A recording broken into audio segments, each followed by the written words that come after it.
Puppet Warp is one of those just really fun tools to play with in Photoshop. And Puppet Warp also has useful features. It lets you bend objects in any direction you can imagine.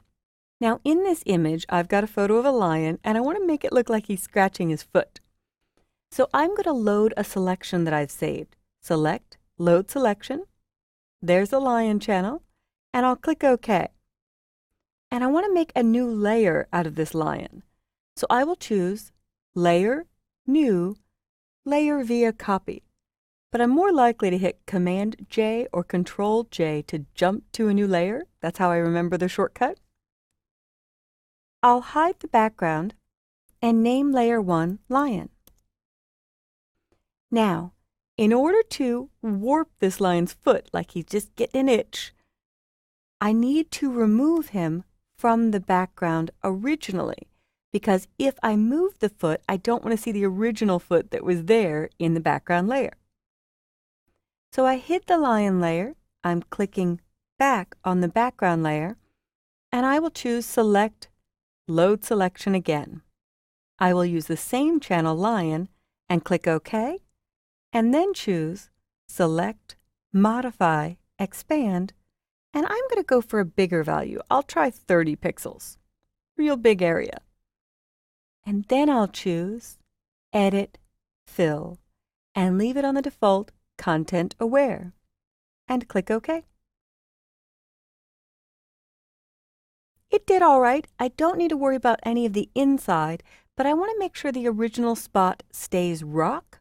So I could try Edit, Fill, leave it on Content Aware again, and see how it does.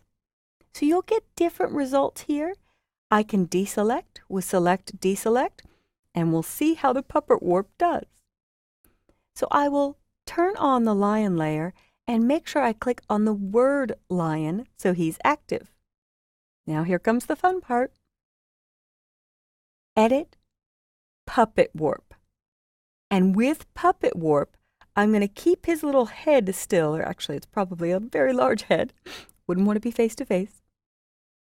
I will pin this part of the leg and near his tail, and then when I add my last pin, my fourth pin, I can click and drag and move his foot so he's getting a nice scratch, or maybe even stretch it up a little bit. His body will have a little give, but that's okay as well. It would naturally give. And I could pull individual spots if I want him arcing up a little bit. So when I press Return or Enter, I'll hit Command Z on the Mac or Control Z again and again to see before and after. Undo, do, undo, redo. Very fun.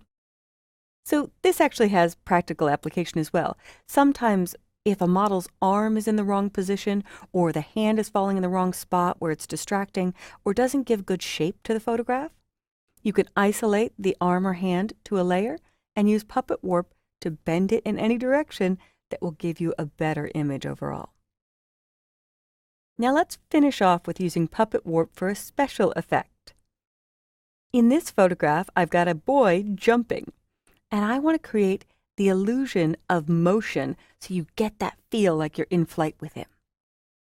So I've already isolated the boy to his own layer, and you're on the boy 1. And what I'm going to do is move this down a little bit. Now he's still in the original, and that's okay. I'm going to pull both of his arms down like they're rising up until they land in the spot he was originally photographed in. So I will choose Edit, Puppet Warp, and I will zoom in with Command plus or Control plus, and I'm going to put some pins on his knees so that they stay still.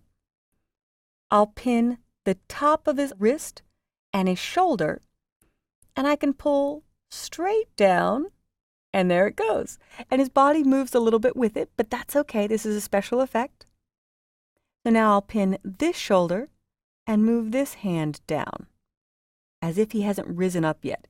You could add more pins if you want more movement in individual spots, but I'm happy with that. So I'll press Return or Enter to commit to this. There's also a check mark you could choose.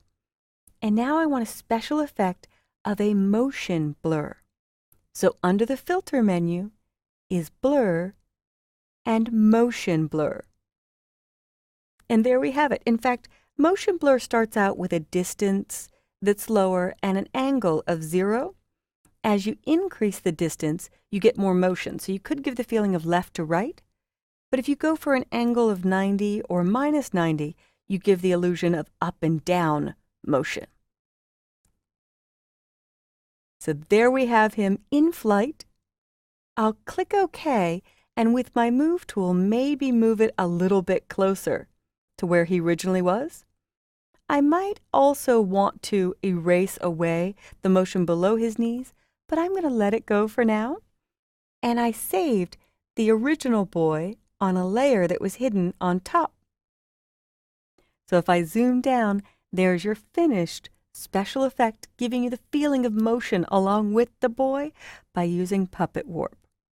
So take a look at what Puppet Warp can do and see how you can work it in to real-world composition or even very fun special effects.